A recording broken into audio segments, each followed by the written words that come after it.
stalls amid the all-day drinkers at the convention. Once, around the dinner hour, two old friends and business associates from northeastern Ontario had a falling out.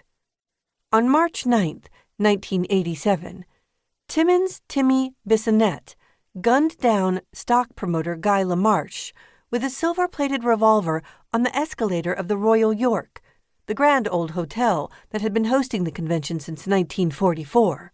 LaMarche died on the scene. Bissonnette was sentenced to life in prison. The convention's Wild West nature has since been replaced with a much more corporate vibe. Female representation in the sector has increased incrementally to 16% in Canada. But the biggest change, with the introduction and growth of Indigenous programming this century, is the acknowledgement by industry and government that Indigenous peoples have a significant role to play as partners in exploration and mining.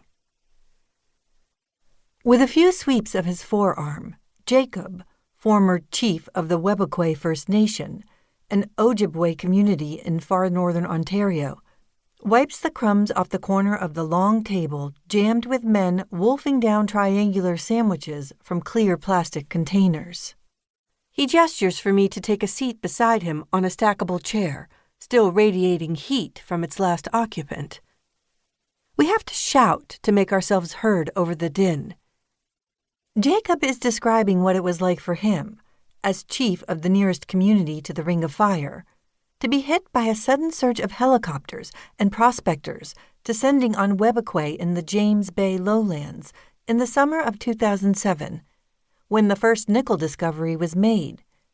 Prospectors ply their trade not only for the adventure of exploration and discovery, but for the slim chance a public company may come along one day, option their claims, and turn them into mines that pay royalties. At the time, Jacob wasn't sure whether to be pleased or angry about the rush. But our elders told us, just be prepared for what is to come. Jacob says the Wet'suwet'en elders recalled what had happened to another Ojibway First Nation, Mishki-Agamong, to this day the most northerly Indigenous community in the province to have all-weather road access.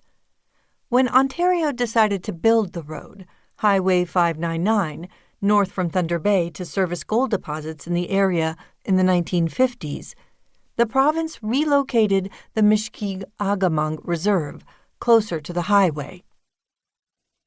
Community members had no say in either the road building or the relocation.